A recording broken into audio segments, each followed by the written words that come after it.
my reactors, so I'm back with Chapter 8, Against Nature.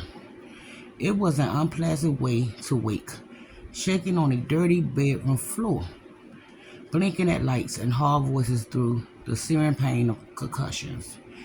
Events flooded back into flashes. Every thought and image brought blasts of nausea and confusion. I was slapped in the face by a large palm and pulled to a seat.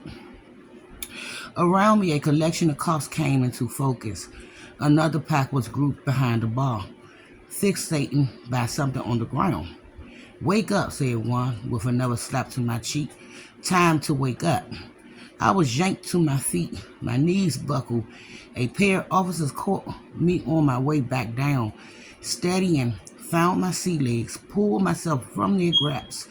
"I got it," I said. "I got it." "What the fuck?" "Bring him over here," said an ununiformed one behind the bar. He was dressed in a baggy blue suit, tied loose under a flashy throat. His haircut was high and tight, military grade all the way. But now his Saturday days were behind him.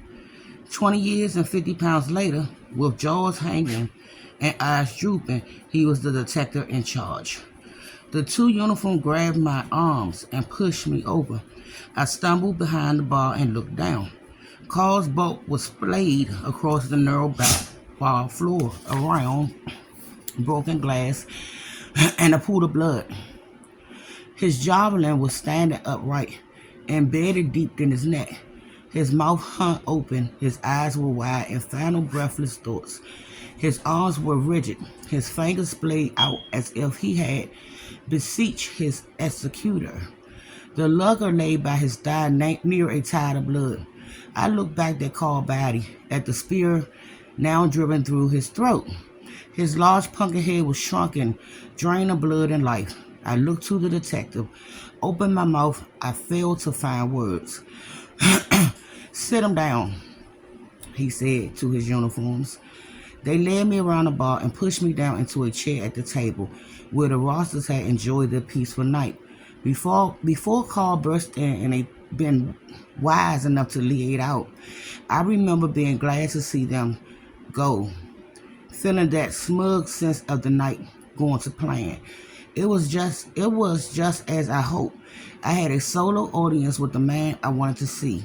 Now the man was dead behind his bar, while I was in for some questions that I would not be able to answer. The detective came over. He pulled out the chair across from me, sat and adjusted his two big blazers. His eyes were bloodshot. His mouth drooped down with his jaws. He crossed his arms. I looked over his shoulder at the first morning light out the window, guessed it to be about 6 a.m. "Hell of a fight you two had," he said.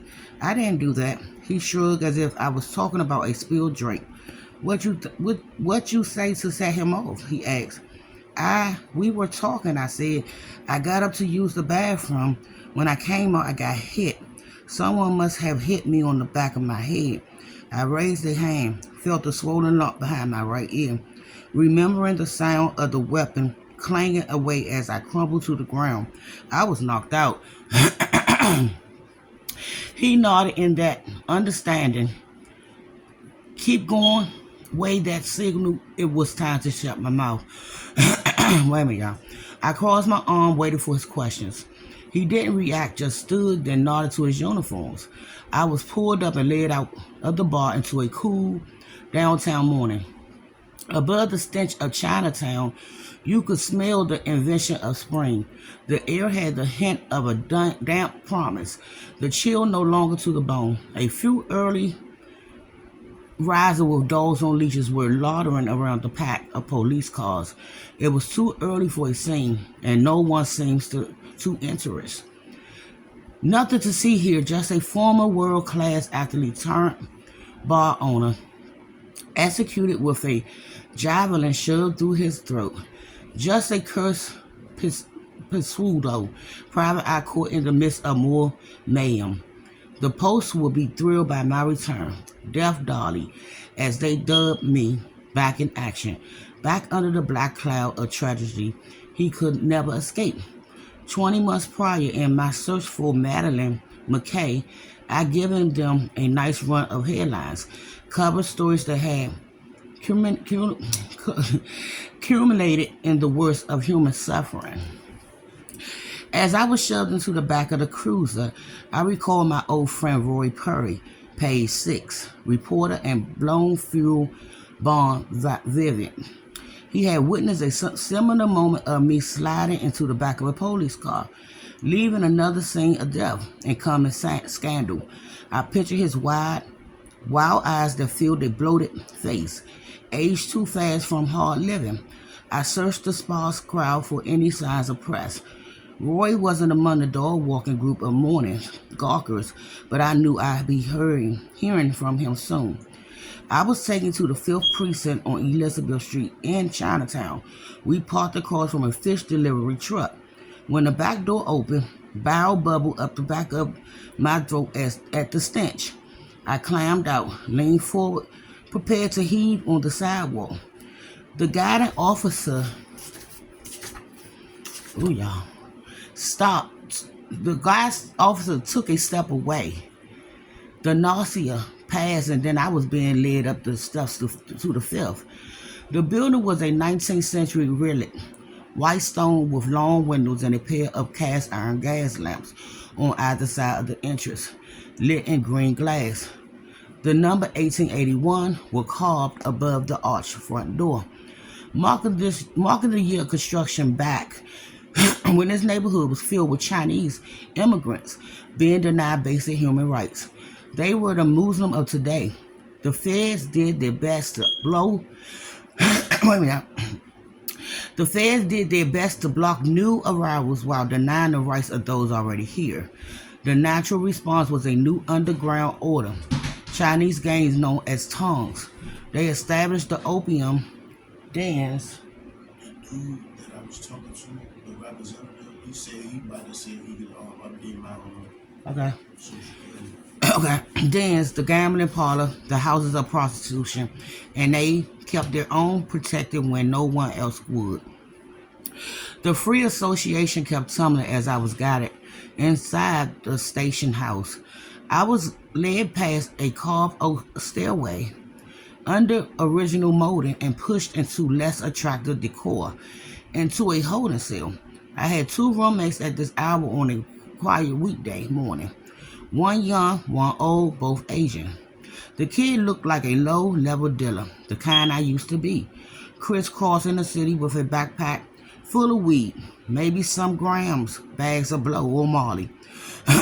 The older one looked like a wizard drunk, the kind I might someday be, brain fried with no flames left in his eyes. He sat on a steel bench in careless clothes, his head low back against the cement wall, knees splayed out, arms limp at his side, and a posture that invite any intrusion.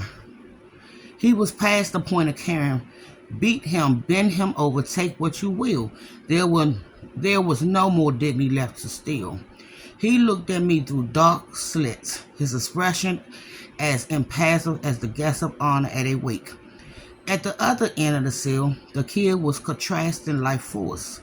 He stood as I entered his body. His body tensed in defense, a fist curl.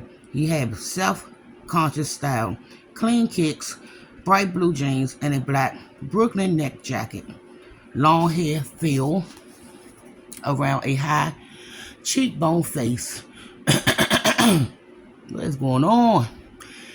His look was hard, but his face was smooth, free of scars, and a valid lesson that would come if he stayed in his line of pursued work. I nodded to the pair, found a separate corner, and sat against the cold wall, trying to piece together what had happened and brought me here. I returned from the mountains to find my front door tagged with hate, so they knew where I lived. I headed down to Kruger Bar on East Broadway and settled in. Had I been followed?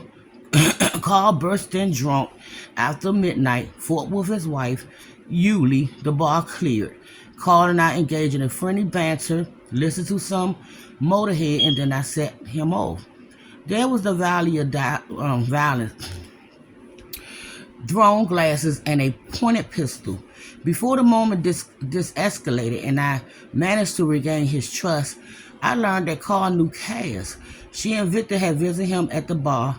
I learned more about his childhood as an abused, oversized athlete, guinea pig behind the wall, and then that I was Cass' bird dog, sent out on another scent in the darkness.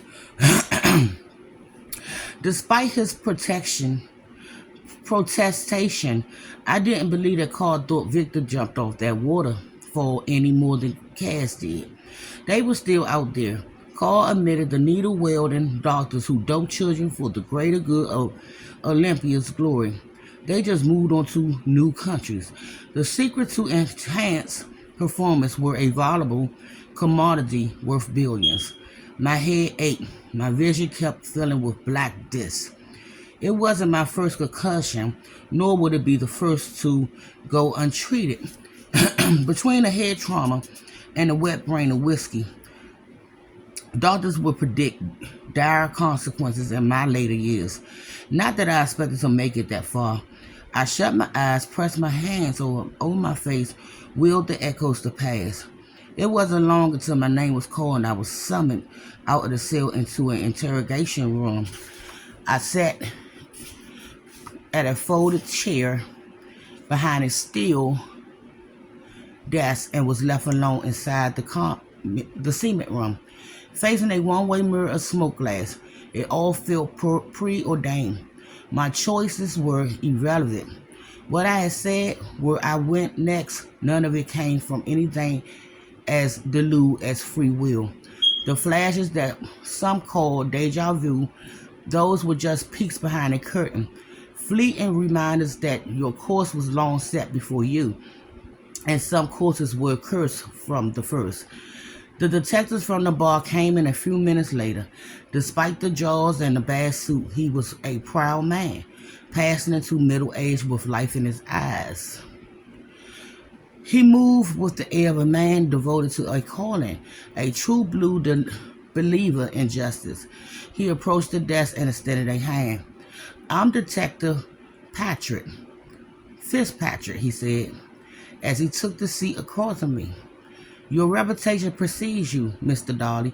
You must have the worst damn luck of any guy in the city." "You make your own luck," I said. "If that's true, I'd consider some life changes if I were you."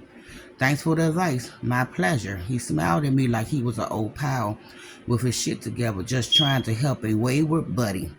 "You ever consider AA?" "Fuck off."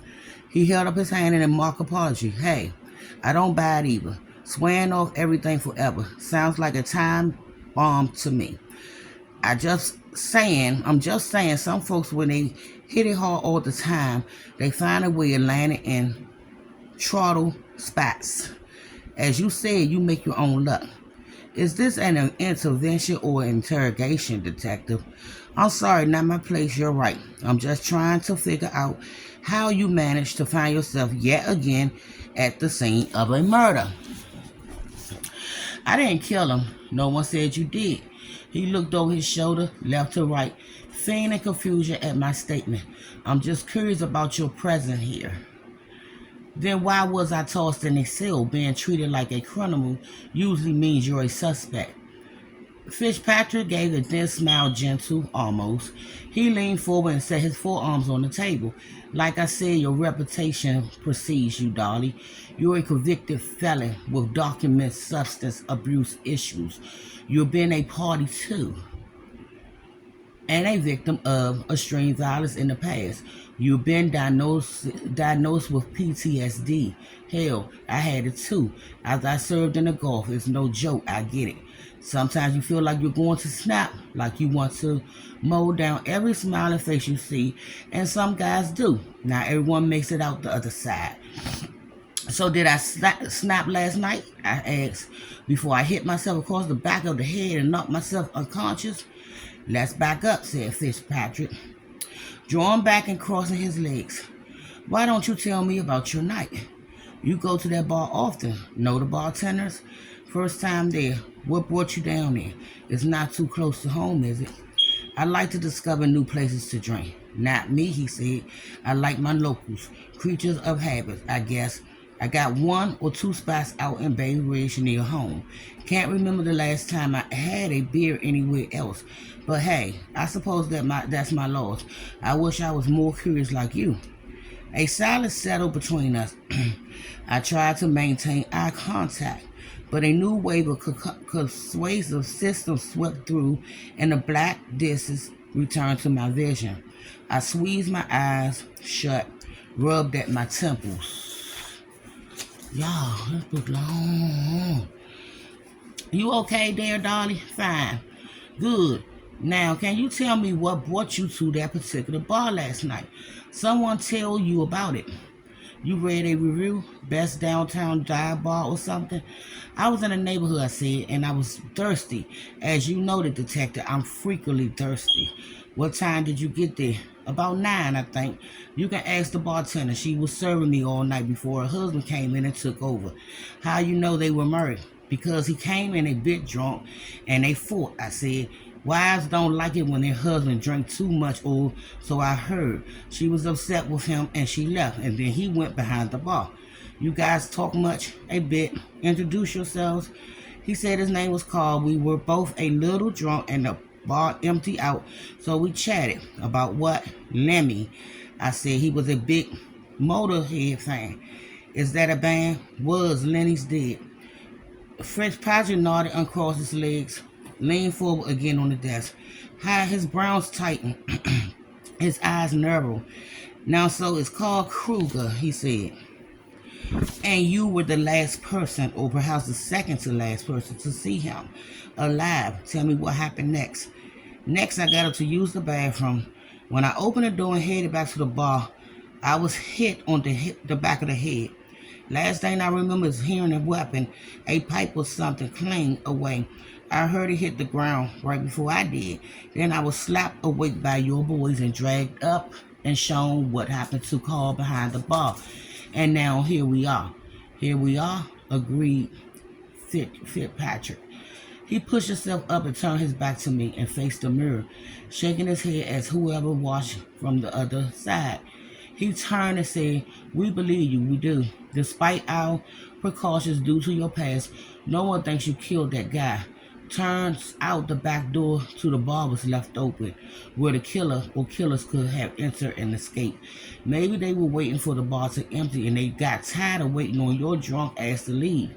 Knocked you out, then held up Kruger. In any case, the cash register was empty. Also looked like they grabbed a few top shelves bottles on the way out.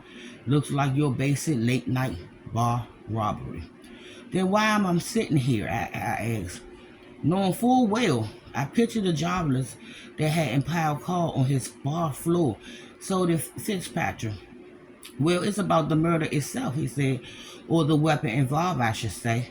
He came and sat back down, crossed his legs with ease. He pursed his lips and gazed into his lap, like the final answer to the Sunday crossword was on the tip of his tongue. Without looking up, he said, "Someone hits you on the back of the head, knocks you out, and you hear the weapon hit the floor." I didn't answer. Then he said, "Or they go to Kruger behind the bar. Maybe a gun is being pointed at him. They demand the money from the register, make big old call, lie face down while they take the cash." Fitzpatrick peered up at me with a look of genuine fascination.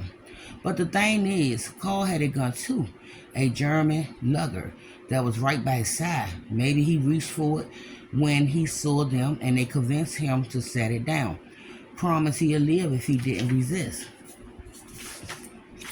Maybe, I said. Hard to figure a guy like that would stand down so easily, said Fitzpatrick. Big guy like that, drunk and cranking heavy metal. He rubbed at his clean-shaven jaws, turned his head in profile. Then there was all that broken glass on the floor, like someone has been throwing paints, except it was in the opposite direction. It seems the intruders entered through the back, past the bathroom, hit you first, and then approached Carl. But someone made quite a mess tossing glasses at the front door. Hell, I don't know. He sighed with bewilderness, forever perplexed by the reenactment of crimes. Maybe it was a couple meth heads they charge in there. Take you out, start trashing the place, and call resist, and they decided to get creative. They see that long sharp spear hanging above the bar, while they got him on the ground, and one of them is emptying the register. The other one takes it down. Carl rolls over, try to grab it, and bam, too late, it's driven into his throat. Game over, and off they go. Sounds like you got to figure it out, I said. We might. He offered that gentle smile again. The simplest solutions are usually the correct ones, aren't they? We regarded each other across the desk. The black disc returned, another wave of stabbing pains through the back of my eyes. He saw me wincing and said, "When you get out of here, you really ought to have that lump on your head checked out." "Does that mean I could go?" I asked. "Soon enough." He said, "It's just the thing that bothers me is that spear, that javelin, or whatever. There was a picture above the register of a woman throwing one of the same, throwing one at some kind of competition." He said it was another lifetime. So you two talked about more than just music, huh? I asked him about it. I said, "I'm guessing many people do. It stands out in a place like that." "And what did he mean by another lifetime? Was that his sister or something?" Got me. It didn't sound like he wanted to elaborate, so he changed the subject. "To rock and roll?" "Yes." A buzzer sounded in the room, and Fitzpatrick frowned with irritation. "Hang on," he said, and went to the door. I was left alone looking into the black mirror, too tired and pained to care about the details I was omitting. Fitchburg didn't seem like a bad guy as a cop goes, but I've been hardwired for most of my life not to give him a bit more than necessary. All I wanted was a cool, dark room and a pillow and about 15 hours of silence and sleep. A minute later, the door opened again, and Fitchburg re-answered without his gentle smile. He was followed by a familiar figure. "Seems you got a friend on the force," he said. Would have guessed it. He moved aside, and Detective Leah Miller stepped forward. "Hello, Duck," she said. And I will be back with Chapter 9. Bye, my reactors.